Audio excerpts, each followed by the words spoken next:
really want to do is share my desktop and go through some slides and go through some code examples and also demos that I'm going to display over a webcam so I can actually demonstrate live so you can see my finger actually interacting with an iPod Touch on my desk. So let me try and launch that. Bear with me for 1 second. So touch and gesture interactions. As you're probably aware, touch interactions are starting to become, well, they've already become an extremely popular way of human-computer interaction. So interacting with websites, web apps, native apps on all sorts of different devices. Obviously phones. In 2007 when the iPhone was announced, I can recall gasping aloud when I saw Steve Jobs slide his finger across the iPhone screen to scroll a list of songs in iTunes. I think a lot of people gasped right along with me, and it's kind of amazing to think back on that and realize that that was really not that long ago, and how ingrained it is in our minds that content should react to direct manipulation. I have a toddler, and he is adept at using an iPad. It's frankly a little scary, but he can get around that thing no problem. And as you can imagine, that is not the case with a laptop or a computer where the keyboard and mouse pointer are abstracted from the content. It's not obvious to a toddler how to drive that kind of an interface. So I think a touch interaction is extremely powerful. It's something that ties into a basic human understanding of the way we interact with the world. But phones are just the start. Obviously, tablets are becoming a big deal. I could try and quote statistics, but I think it's obvious that tablet commuting is popular. See iPads all over the place. Kindle Fires are also quite popular. There are other tablets in the marketplace. Microsoft just announced the Surface. It'll be interesting to see what happens with that. But it's clear that there are large groups of users who are very much interested in the sort of simplified direct manipulation interface provided by a tablet experience. There are also peripherals that go halfway to creating a touch experience. A few examples being the MacBook touchpad, where you can swipe from the right to switch between spaces on your screen, or pinch to zoom photos, et cetera, et cetera. It's still abstracted in the sense that you don't have your fingers on the screen, but you're not grabbing controls with a mouse pointer. You're not grabbing a zoom knob or a scroll thumb. So I feel like it's kind of a halfway point between touch and mouse interaction. Apple's Magic Mouse has a touch surface on the top of it that allows you to pan and scroll windows. Wacom Bamboo tablet is a similar peripheral, allows you sort of like a large touchpad. And then there's a sort of class of devices that I guess I would generally call multi-touch overlays, touch foil being one of them. And if you can imagine, I'll oversimplify it. If you can imagine a USB trackpad that was the exact same size as your screen and also transparent and sticky, that's kind of what a multi-touch overlay is. You have this clear, sticky trackpad that you paste onto your display of a regular computer, and that allows you to tap regions of the screen, and it translates that into XY coordinates where it fires a click action. So again, it's not exactly what we think of when we think of touch interactions, say on iOS or Android, because it doesn't support gestures or anything like that. It's really a trackpad. But it does give the user that feeling of direct interaction with the content, which I think is a big deal. Looking into the future, we're going to have all sorts of new human-computer interaction models. Siri and Connect are two that are currently in the marketplace that are extremely popular and useful. It's not touch, but while we're thinking about the future, there'll be all sorts of different interactions. Touch is just the first new one since the mouse was invented, say, 40 years ago, whatever it was. So stay tuned because human-computer I/O is going to get wacky in the relatively near future. But today we're talking about touch specifically. And, you know, when the first iPhone came out, I guess it was 2007, all of us web designers and web developers probably immediately got our hands on one and went straight to our own websites to make sure that it worked. And lo and behold, with rare exceptions, the web worked on the initial iPhone, the iPhone 1, which was a minor feat of magic, if you ask me. And that's super cool. And you might ask yourself, well, why would I bother implementing touch event handling on an experience that already works, sort of out of the box, by simulating click events? And that's a fair question, which I will try to answer. So first of all, performance. You may or may not know that the touch event or the click event that gets fired when you tap on let's say a link on a web page on a touchscreen device waits for approximately 300 milliseconds to see what you do next, because it's possible when you're touching your screen, if you tap your screen, you might tap it again very quickly, essentially a double tap. And on most of the popular platforms, what that tells the OS is that you want to zoom in on some block level element. So the OS has to wait for approximately 300 milliseconds to check and see if you're double tapping or if you're just single tapping. And that delay, 300 milliseconds, might not sound like much, but I'm going to demonstrate in a little bit that in a lot of situations it can be a deal breaker. One of the advantages of decreasing that 300 millisecond delay down to, say, 10 milliseconds is it creates a more native-like experience, because that's the way native applications work. There's no double tap to zoom in most applications, mobile applications, so it's more similar to a native-like feel. And you can also create different kinds of gestures, novel user interactions like scrolling a wheel or some kind of touch move event, which essentially on the desktop would translate to a mouse drag, but or mouse move, but it's not. That's not supported on the phone platforms, the touch platforms. So if you have an interaction that you do want to make a little bit more sophisticated than just a simple click type of move, then touch events might be for you. So here's the slide on the performance.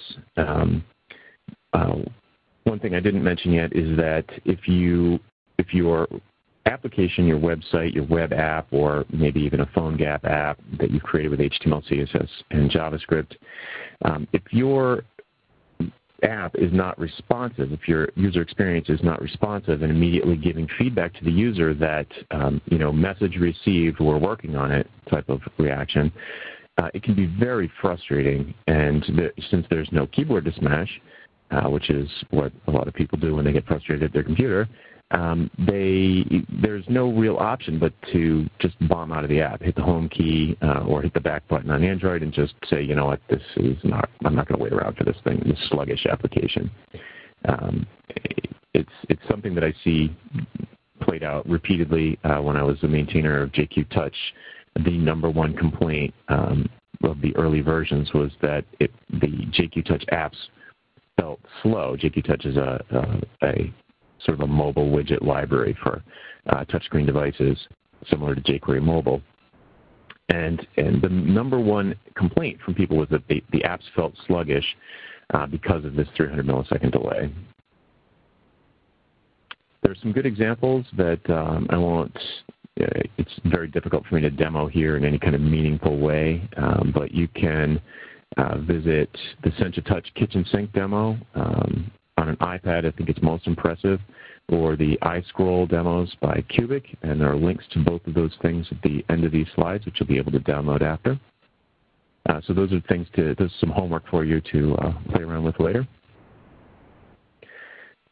And one thing that I want to bring up, it's a little bit of a caveat, but if we're all being good web doobies and we're building our websites in a sort of one web fashion where we use responsive web design to create uniquely addressable content that conforms to the user agent in a way that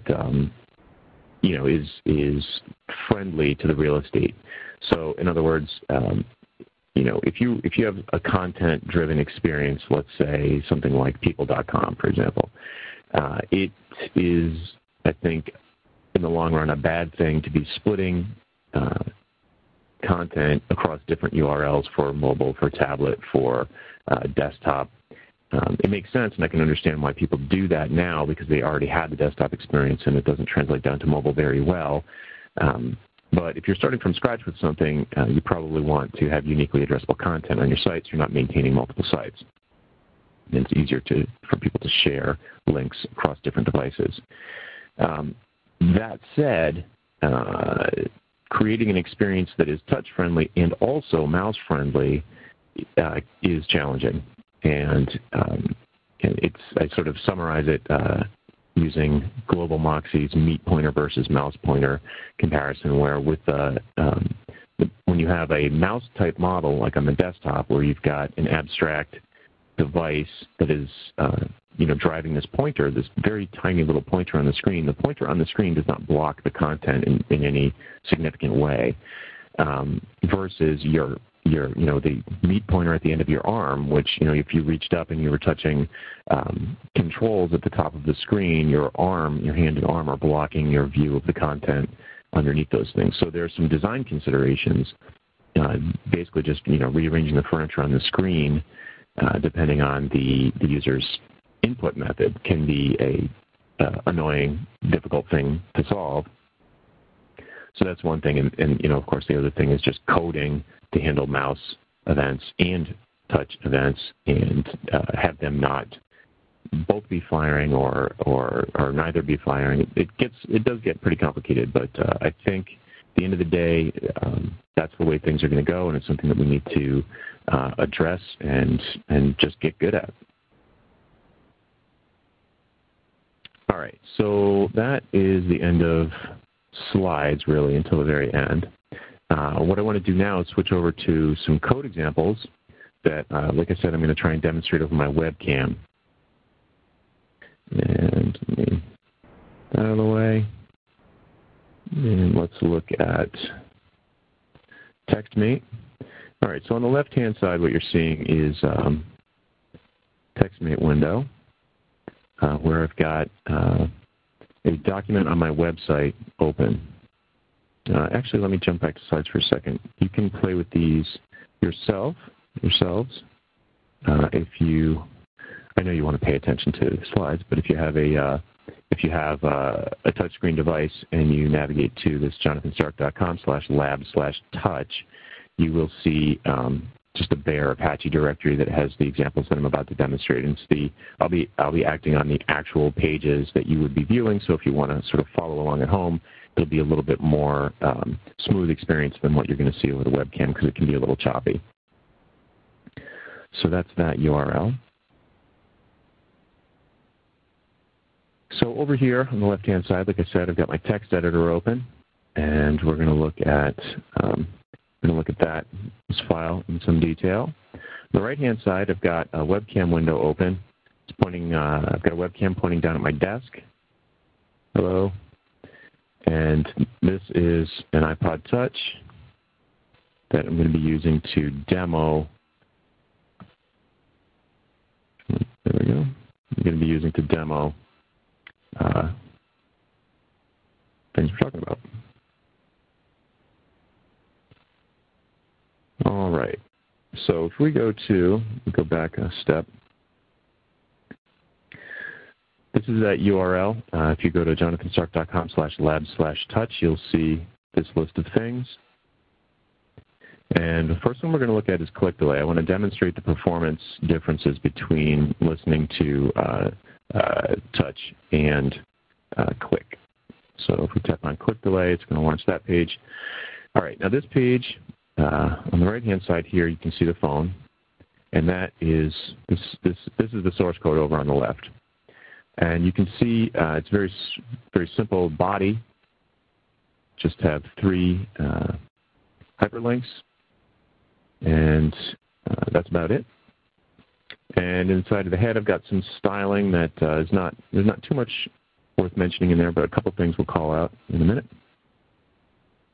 And then I've got a script tag that has 2 functions in it. One is the window onload function, which doesn't do a whole heck of a lot. Just grabs the 3 links out of the DOM and attaches event listeners to them.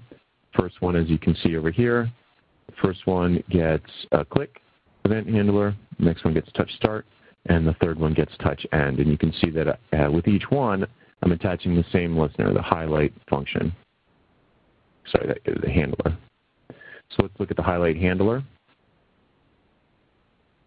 All right. So all this does is it toggles the class name of active on and off on each of the buttons. So when I tap them, their CSS class will change over to active, and then they'll turn blue. For example, if I tap on the click button, it just turns blue. That's all it does. Toggles back and forth. Point here is to demonstrate the speed with which we can toggle these back and forth. So what I'm going to do is I'm going to verbally tell you when I'm clicking on or when I'm tapping on the click button, and I am going to do it as fast as I can, so you can see, how limiting it can be. So I'm going to say tap, tap, tap, tap, tap, tap, tap, tap, tap, tap, tap. That's about as fast as I can do it and have it respond. Now, if you compare that to touch start, which happens as soon as the finger touches the glass, you'll see that it's quite a bit quicker. So I can tap, tap, tap, tap, tap. I go really fast. Tap, tap, tap, tap, tap, tap, tap. I can actually touch this. It will respond faster than I can actually physically tap it with my finger. I'm sure the refresh is not great over the live stream, but if you are playing along at home at that link, you'll see that it's a significant difference between the click. And again, that's because we're telling the OS not to worry about the double-click thing. Just handle the touch immediately, and we're talking like, double-digit millisecond response times. It's very, very fast. The issue, potentially, with touch start, and this depends on your application, is that it happens as soon as the finger touches the screen, which is not necessarily what you want.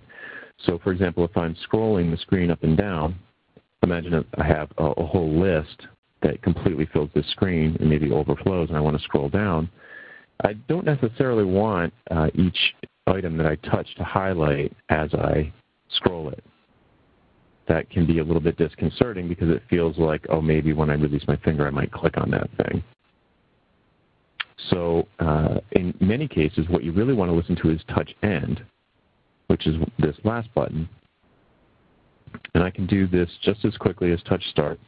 The difference being that the action fires when I raise my finger off the glass. So my finger is down, and when I lift it, the action happens. So what that means is I can scroll the page up and down without the action firing, because right now a whole bunch of touch move events are firing. And then when I release finally, then the action fires. So what you can do in a more sophisticated example that I've got examples of for you in a minute is you can check and see if the finger moved around and decide what to do when you do finally get that touch end event. If the finger moved around too much, then probably we're not trying to toggle this particular thing. Okay, so that's probably enough on that. A couple things I want to call out before we leave this example. One is prevent default. You may know that you can call prevent default on events inside of event handlers to prevent default actions.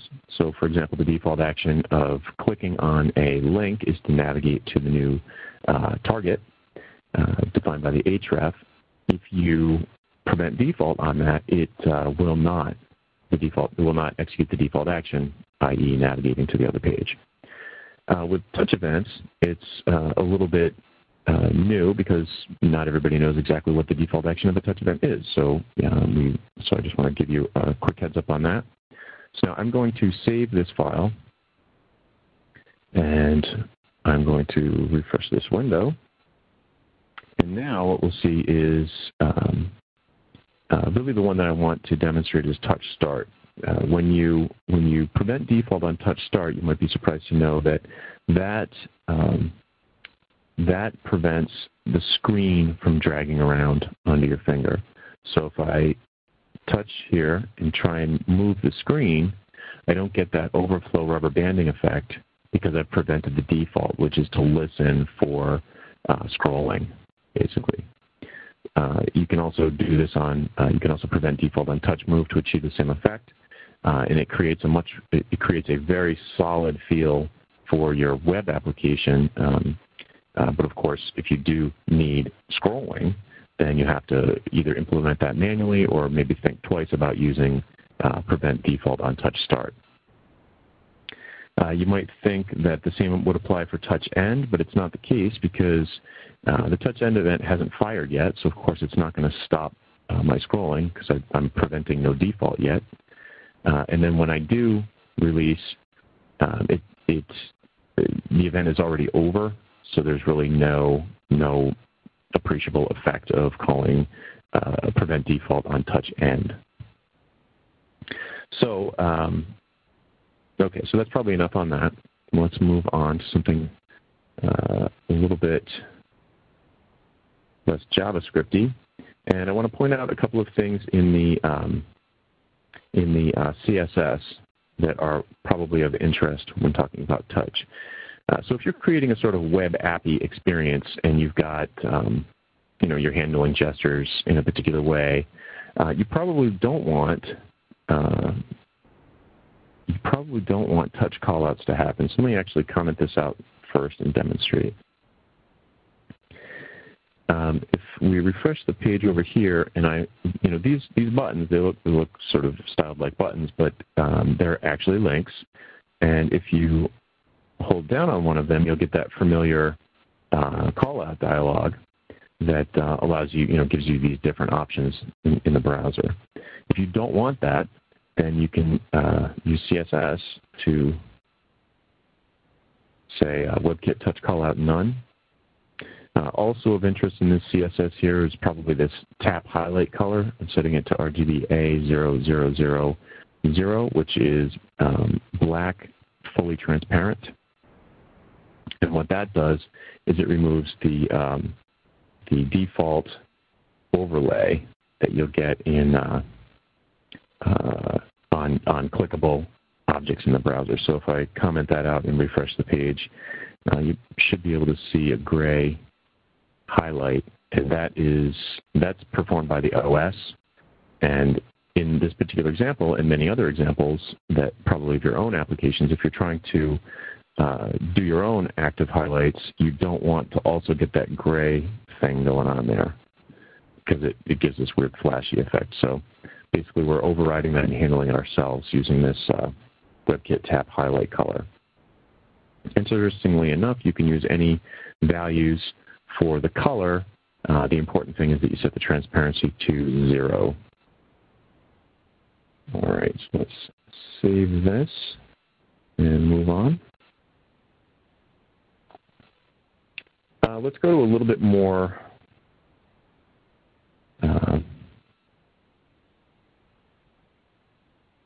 app-like example. And this is, I'll just go through this very quickly because it touches on some of the same topics, but it's just a little bit more, less contrived example. Got 3 versions of essentially a calculator interface. You can see there, I get the keypad, a clear button, and an input field. And what I'm going to do is tap on these buttons very quickly, and you can see the response time is poor. So if I go 1, 2, 3, 4, 5, 6, 7, 8, 9, 0, you can see I'm only getting just about every other number there. So I would have to tap actually quite methodically to get all of these numbers in here, and that for an application like a calculator, that would be that would be a total deal breaker, not good at all. So if we change that to a touch event handling, and on this screen, you'll notice that as I scroll my finger around the glass, it doesn't rubber band at all because I've got touch start prevent default on that because it makes sense for this kind of a layout. And you'll see that I can tap very quickly on these buttons and get a great response time. So those example files, you're free to download those. There's a third example, which is really something that in my workshops I usually have people try and do for homework, give them a little challenge, to be able to hold down the buttons, update the display, and listen to touch and to know when to stop. So you can go through that as sort of example on your own, so that we can keep moving along to stuff that's a little more exciting. Jump back to slides for a second, make sure I didn't forget to mention anything. Yes. We talked about callout, we talked about highlight, but the page zoom is interesting. It's worth mentioning. If we look back at my screen here, you can, it's maybe a little difficult to see, but I'm going to pinch to try and scroll the screen or double tap, and it doesn't do anything. If you're familiar with iOS and even Android, if you double tap on stuff, it will tend to zoom in to whatever block level element you double tapped on. So we are preventing that. Really, there's a bunch of things working together to prevent that. One is that the main one, the one that is probably most common, is to set the viewport. And you can see here on the left-hand side, I've got a meta tag. It says viewport content width equals device width. So if we omitted that, then this page would appear zoomed way out to like 960 pixels, I believe it is, by default, because that's a fairly common web page width. But if we don't want that, if we know our content needs to be zoomed in, we can just use device width. The initial scale, I'm setting to 1. Maximum scale, here I'm preventing users from scaling it up greater than the maximum scale. And I'm also saying user scalable equals no. So if I remove this, for example, and save, and which one am I on? Number 1.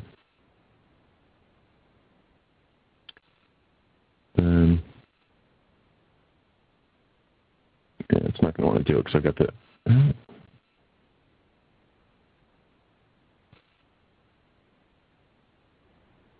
well, demo fail. I'm doing something wrong here. Didn't refresh right. But the point is that if I hadn't put that in, then it would allow the interface to scale up and down, which is probably not appropriate for a calculator-style application and may not be appropriate for your application that you might be working on, your web app.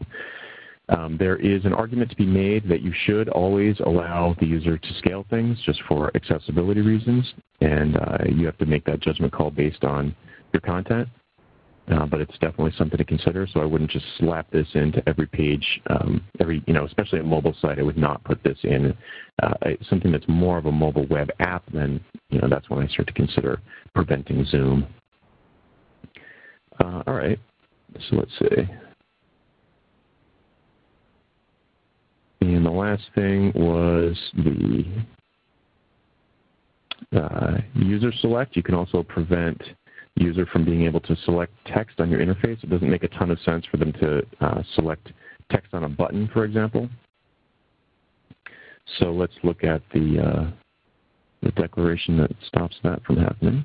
It's in quick delay. And right here I'm calling WebKit user select equals none, so that if someone long presses on a particular word on a link or something, it won't pull up the magnifying glass that allows them to select that text. So when you're designing for touch, it's the kind of thing you need to keep in mind.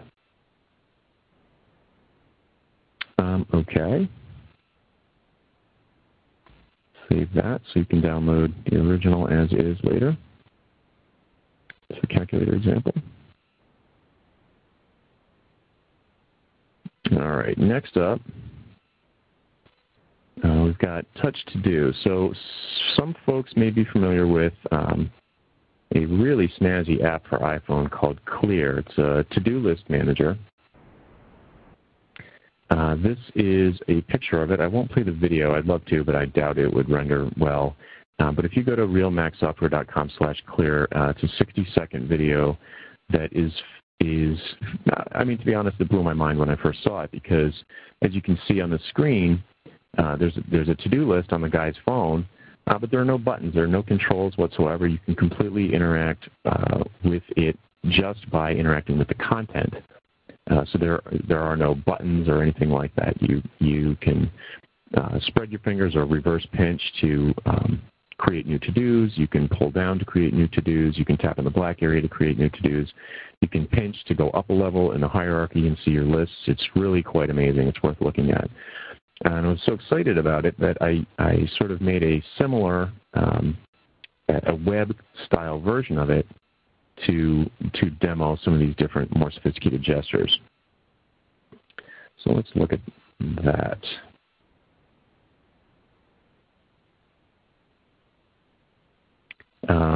All right, so the to-do demo here, you can see there are 11 files in this, and we definitely will not have time to go through all of them. So what I'd like to do is hit the highlights, and then you can sort of poke around in them at your leisure after the fact. They each builds on the next. So again, this is something I use in my workshops to kind of, iterate, sort of iteratively develop a sort of sophisticated touch interaction. This also uses local storage to create offline client-side persistence of the data, the to-do data. It's a separate topic. But the idea is that the first file only allows you to do certain things, and it reveals some bugs. And then in the next file, I fix the particular bugs, and then find new bugs, fix the bugs, find new bugs, and as you work your way down, you end up with not a lot of code, but a fair amount of code that I think it's easier to understand if you build in stages. So let's go through a couple of these.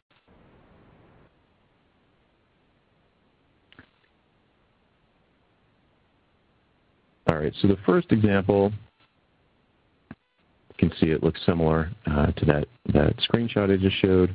And all you can really do here is tap to bring up the keyboard and edit the to-dos. So that's not very amazing. That's not super cool. So let's add tap to create. And what I do here is if you tap in this black area, you get a cursor, you get a new to-do item, and you can tap, tap, tap, tap, tap to enter a new to-do, and that's great. The problem here is that if I tap anywhere, let's say I tap on one of these previous ones to edit, I also get a new to-do because it's just listening to the tap to create. So, I need to differentiate between where I'm tapping to decide whether or not I should create a new to-do or I should enter into one of an existing to-do to edit it. So if we move on to the next one, we add a tag name check that, checks to see what the finger touched. So if it touches a particular to-do, then it's going to go into edit mode. And if you touch in the black area, then it's going to create a new to-do. Let's actually look at the code for that particular iteration because it's starting to get, it starts to get interesting there. What we have, I'll collapse this. You can see there's absolutely nothing in the body. This is pure JavaScript and CSS. Up here I set some meta tags as described previously. And then we've got this script area. Here I seed the app with some default to-do data. That's the data that you see when I first load the screen. Initialize some variables, define some handlers that we'll talk about in a sec. And then in the onload function, which is where I want to start, you can see I cache a couple of objects globally, and then I add listeners for change and touch end. Change we're not going to talk about because that has to do with client-side local storage, and when someone changes it to it needs to save it to the local database. I'm not going to talk about that today, but we do have other O'Reilly talks that delve into that, so you can stay tuned for those. But we're going to talk about touch end when someone lifts their finger from the screen. It's going to call the handle touch end event, which is right here. And a typical touch end event handler is going to look more or less like this. I'm checking here. The first check is to see if e.touches, so the event that gets passed into the handler, I'm naming e. And if the touches property has a length of 0, the touches array has a length of 0, it means that there are no fingers on the screen. This threw me a little bit when I very first learned about it because my instinct was that it should be 1, but it does make sense that once the touch is over, it can't be over until the finger's been removed, so it really should be 0. And a bit annoyingly, there's not a default way to get the information about where the finger left the screen, but we'll get into that in a little bit. So I make sure that we're in a situation where the user just took their last finger off the screen. Then I check the target of the event, and I see if it's a text area, which is what these to-dos are. These are just text areas styled to look like list items. And if it is a text area, then I don't do anything because the default behavior is for the cursor to enter the text area and the keyboard to slide up. So we just do nothing. Otherwise, if the target tag name is the body, which happens to be what the black area at the bottom is, then we say, okay, we call the create to do function, which does some things you can look at after, but it's no big deal. It just adds a text area to the DOM. No big deal. Okay. So there's some weaknesses of this code the way that it is. For example, let me refresh this. If I put my finger in the black area to create a new to-do, but I slide up as if I'm trying to scroll, I probably don't want to create a new to-do, but that is what happens. A new to-do is created, and I want to prevent that. So this is how you do that. I add a max delta check, and this is starting to, when you see this code, this is a pattern that it becomes very common when working with touch events. So you can see in my on mode function, I'm listening to touch start, touch move, and touch end, where before it was just touch end. And we'll look at each of these handlers, touch start, touch move, and touch end. So if we jump to handle touch start, it's right here. It starts on line 36. I check to see that we've got exactly one finger on the screen. I grab the touch object out of the array of touches, and I save the starting X and Y position of the touch. So this is the XY coordinate where the finger touched the screen. Then I initialize the delta X and delta Y to 0. Now once the finger starts to move, it throws touch move events like crazy. Like a few, I don't even know how often they are, but they're very, very fast. So every time the finger moves, this handler is going to get called. Again, I check to make sure there's only one finger on the screen. And I grab the touch object out of the array again. And I again grab the coordinates, but I name them end X and end Y because at any second the finger could leave the screen. And whatever value I'm left with in end X and Y is the last place the finger was. And then here on lines 50 and 51, I calculate the difference between the starting point and the end point. And now finally, when the finger does eventually leave the screen, the handle touch end function gets called. And inside of here, I check the delta. So if the finger moved a lot up or down, we bomb out. If the finger moved a lot left or right, we bomb out. The max delta I set here is something like 20 pixels. Max delta is set up here to be 20 pixels.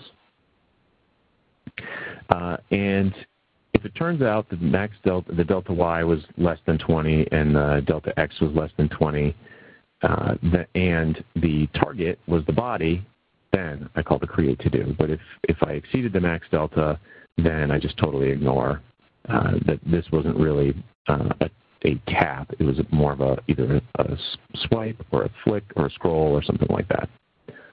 So we don't want to do anything there. I'm going to jump to the swipe examples. I'll go up to example 6. Shows you how to very similar version of this, of the example we just looked at, but it listens for changes in both directions, x and y.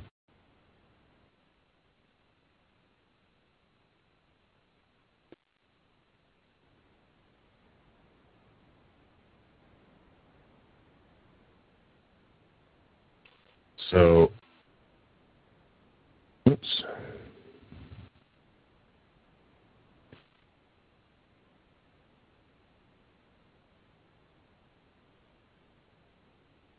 I hope that didn't screw up my...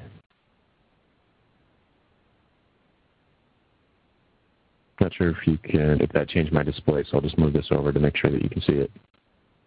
And now here what I'm doing is I'm listening for swipe right to delete, swipe right to delete, swipe right to delete, and then I can swipe left to undo the last action.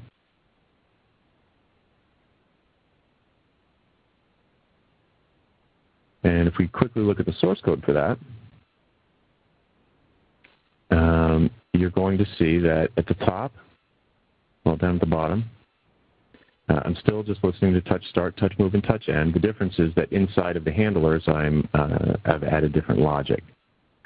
So touch start and touch move are the same. Those are unchanged. All the magic happens inside of touch end, and you'll find in your actual programming that this is typically the case. So all I've really done is added a bunch of checks in here. So I've created a max delta y. So we want to see if that's the vertical direction. We want to set that to a particular value and make sure that the user's finger didn't move much up or down once we have that touch end event. All right. So I'll leave it to you to investigate those and play with those a little bit more. There. Now I just want to quickly show you gestures. I do want to save time for questions at the end, but I do want to show you some actual gesture handling, explicit gesture handling. I mean, a swipe is a gesture technically, but we're listening to touch events to handle swipe. But let's look at, let's see, pinch to close, for example. So that's number 10. Let's go over to number 10. This is a bit of a contrived example because it's an uncomfortable action. There's not a lot of real estate to do this, but if I'm going to pinch my fingers together and it's going to trap that action, or it's going to capture or listen for that action, and it will close the keyboard. Oops. And if I spread or pinch open, it knows that I want a new to do. It created at the top there. So if I pinch open, I get a new to do. So let's look at the gestures for open and close there. If we go all the way down to the bottom, I've built up a number of different things in terms of event listeners. Change, focus, and blur are relative to the data handling stuff that we're not talking about today. But you'll see down here I added gesture start, change, and end.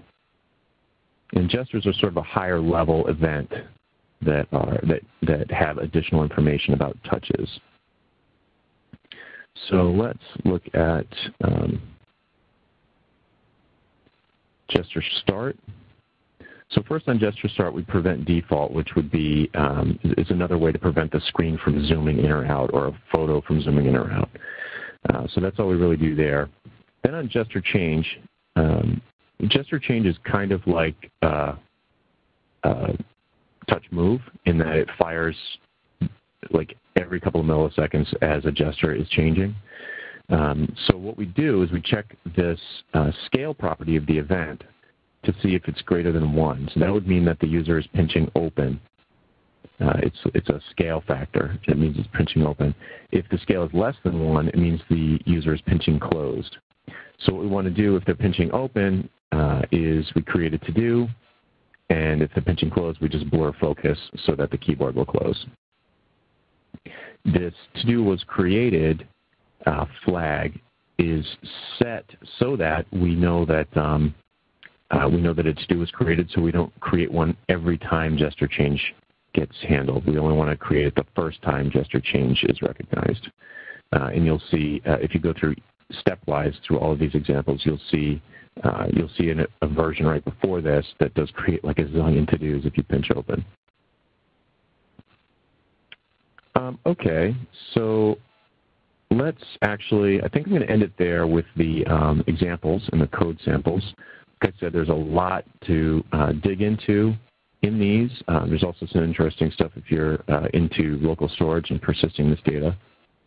The final example is, it's barely 200 lines of codes with lots of spacing and comments, lines of code with spacing and comments. So, potentially I could have started with this one, but I prefer that iterative method of building up from a simple example to something a little more complicated. So I hope you have fun going through that. Let's jump back to slides. Oh, yeah. And that was that. So what I want to do is show, just point out there are a bunch of links on here to more information. So some more homework for you. There's a link to this touch gesture guide from Luke W. He's a great resource. His site is excellent. All of these are really excellent resources and demos. Here's the Sencha Touch kitchen sink demo that you should try on your iPad if you have one. More information about click delay, et cetera, et cetera. Lots of good stuff here. If that is not sufficient, or you have questions after going through some of those things that you don't think of today, you can send any easy questions to me at Jonathan Stark on Twitter. Hopefully it's back up by now. And if you have really hard questions or you really want to drill into this, I do workshops and much more in-depth 2-day training sessions that you can look into as well. And with that, I'll turn it back over to Yaz to see what we have in the way of questions. Thank you, Jonathan. We have several questions, as you can imagine, that have come in. Are you at all able to see them, or would you like me to read them? I can see Q&A. It's probably easier if you read them. Sure. All right. We'll take them in the order they came in. First question is, what IDE do you recommend for this type of work, i.e. PhoneGap? I like WebStorm. Curious what you use. Well, when I hear IDE, I think of the coding environment, and I am definitely a TextMate guy, just a straight-up text editor. The Panic guys have a bunch of really cool text editors like Coda. They've just released Diet Coda for the iPad. I'm not sure that's the point of the question, though. I think by IDE, the asker is wondering about frameworks. I'm a big fan of PhoneGap, a.k.a. Apache Cordova. It's an open source project that allows you to take HTML, CSS, and JavaScript files and wrap them in native code that gives them the power to access things like the camera, the accelerometer, the speakers, the microphone, contacts, calendar, et cetera, et cetera. So you can, if you're a web developer, you can continue to write in HTML, CSS, and JavaScript, which you're already familiar with, using tools that you're already familiar with. And then you can just upload your code with a manifest file to build.phonegap.com, and it will compile iPhone, Android, BlackBerry, I believe they have Windows Phone, et cetera, et cetera, et cetera. And then you just download the binaries, and you can either install those locally or distribute those through app stores if you like. There are some other framework, like there's things that get compared to PhoneGap a lot, although PhoneGap is fairly unique in my experience. there are things like Row Mobile and Accelerator's Titanium framework that gives you, it's a different thing, but it's sometimes attractive to web developers because you can write this sort of custom formatted JavaScript against their framework that will compile down to native apps for iOS and Android. So just sort of dancing around the question because I'm not sure I understand it, but hopefully that gives you some info that you're looking for. Thank you. Our next question, let's take a look here.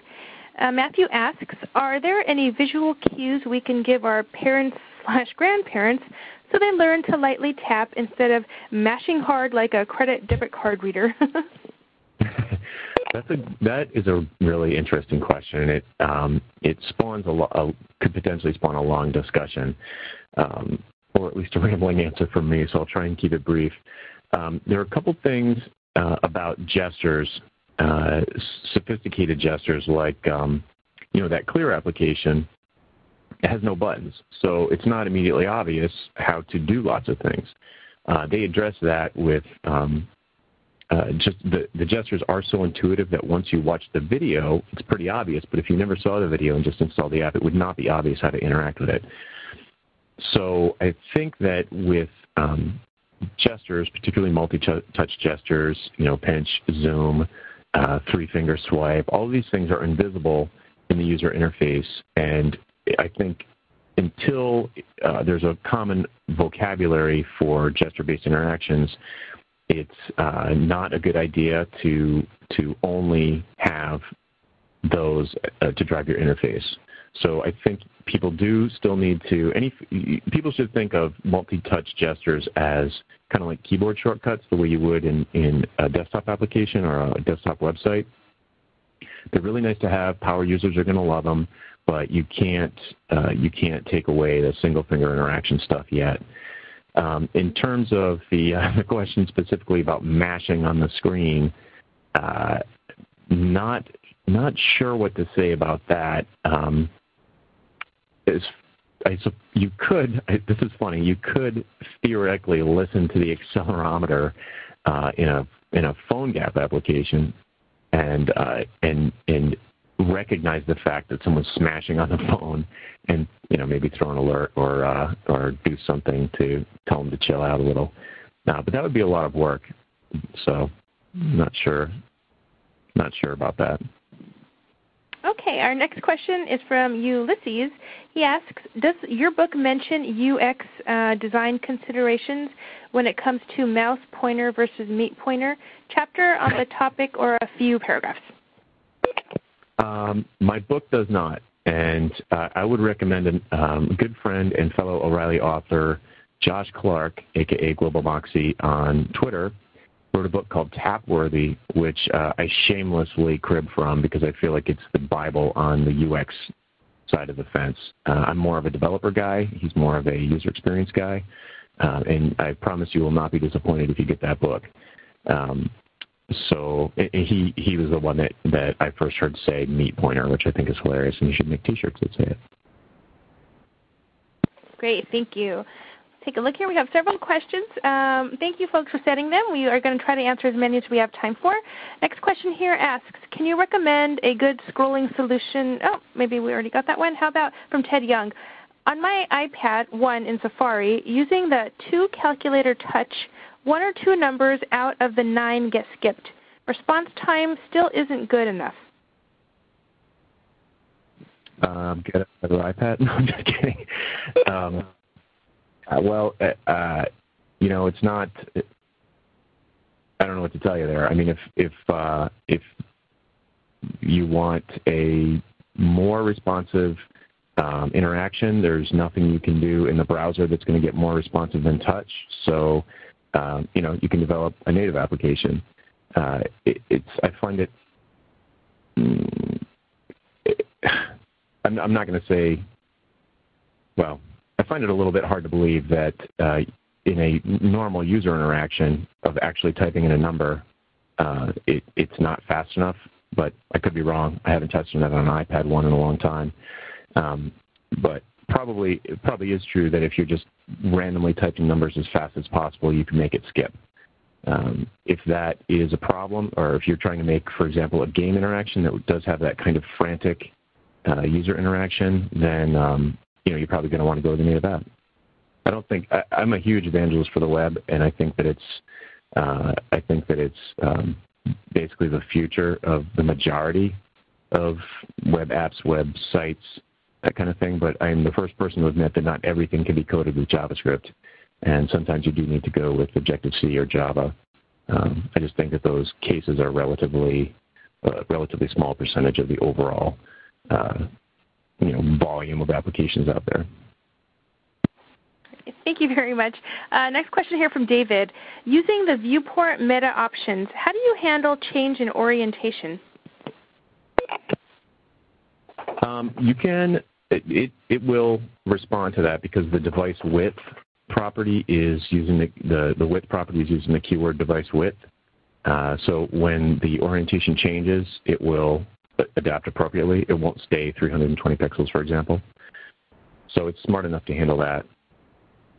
You can also capture for that event. You can listen for it and do things on orientation change. For example, change maybe a CSS value on your body property if you want to serve up different CSS in landscape mode than in portrait mode. And since if you are developing for a browser, a mobile browser, then you can't turn off different orientations. So you do want to consider that. Thank you. Our next one here is from Beatrice.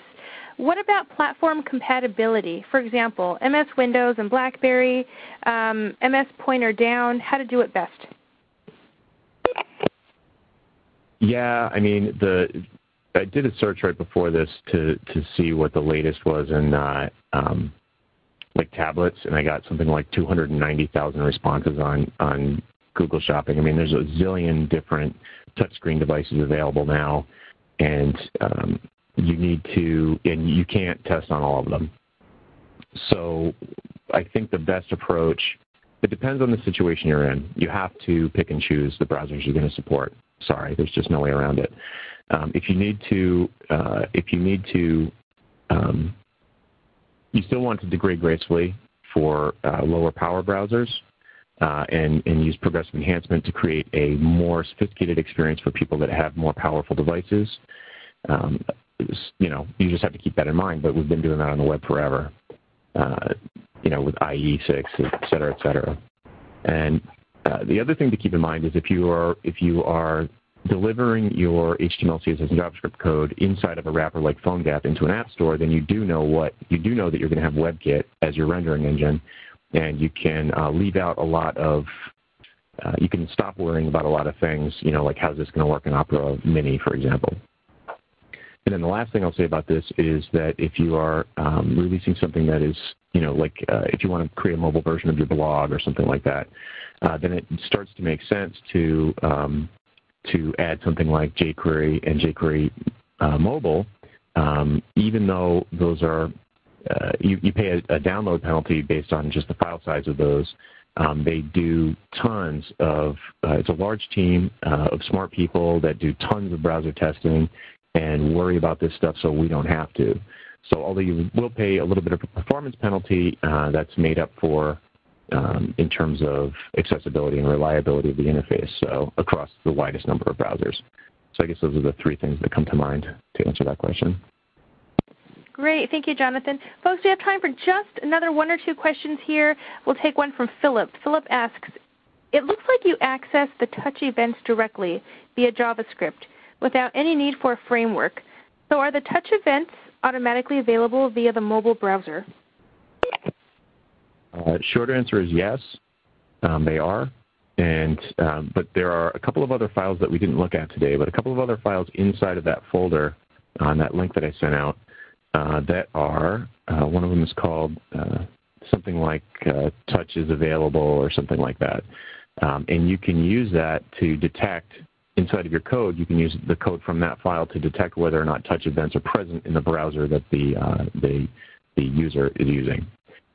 So that you can branch your code. If it's called for in your application that you want to branch your code between click interfaces and touch interfaces, then that would be the way to do it, or one way to do it, certainly.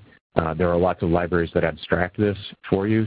Sencha Touch, for example, synthesizes its own events, so you can listen for swipe, which is not native to browsers.